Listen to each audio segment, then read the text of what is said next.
So, let's analyse this a moment. So I'm a grown-ass man who's entitled to his day in court according to domestic abuse charges against my ex-wife.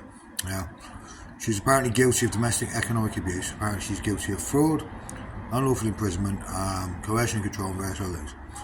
Now, the main reason she's guilty of these was because I objected and I put down I did not agree with mummy going in front of our children to a party that was at a pub involving drugs. Now, yada yada, no knock-on effect. Now, all these things happen because of the scumbag pieces of rubbish, I use my words carefully as I don't want to swear as much as I should do, around there who seem to think they know the laws. They have a right to interfere into other people's lives, which is a breach of human rights, and just showing how ignorant they are when they're told to stay out because their lives are so perfect, which we're about to find out aren't, because I'm going to make sure everyone knows everything about them. Snitches get stitches. Yes, and people who mess up my family get killed, so you're lucky you're still breathing. Now that isn't a threat, it's an actual fact. Believe me, and believe me very clearly now, I would like to end you, but instead I'm going to make sure the government do their job and people see you for what you are. Now if you don't like this, I do not care.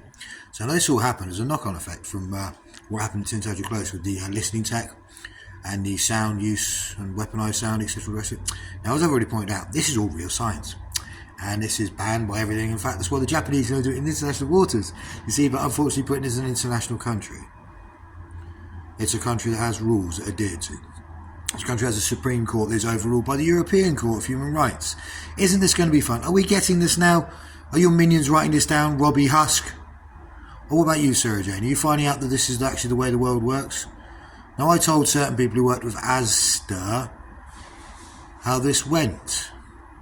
They didn't listen, but then again, they're connected with the little Phillips family, aren't they? Isn't this nice? Do we see how this works now?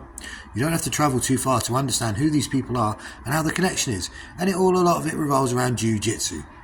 Yes, now I want nothing to do with jiu-jitsu. I will say categorically now that my blue belt means absolutely sod all to me. I want nothing to do with Brazilian jiu-jitsu ever again for the rest of my life. Nothing against my professor or the lineage I have. They are outstanding human beings, but I want nothing more to do with it because it pulled apart my life. I won't go into the ins and outs of that. That will be for court. Now, the simple fact is, I'm still having the harassment. I'm still having my stuff hacked, which has already been proven, witnessed, documented, and now irrefutable proof. And yet, Sarah Jane, you're still sat there with your head buried, your pink glasses on, your tinted little rose world, where you seem to think you can sit there and get away with everything you've done to me. It ain't happening. So enjoy the fact I'm taking this to the newspapers. I'm going to have everything done with regards to starting with domestic abuse, and the rest will unfold in a nice big spiral from there. So I will see you very soon.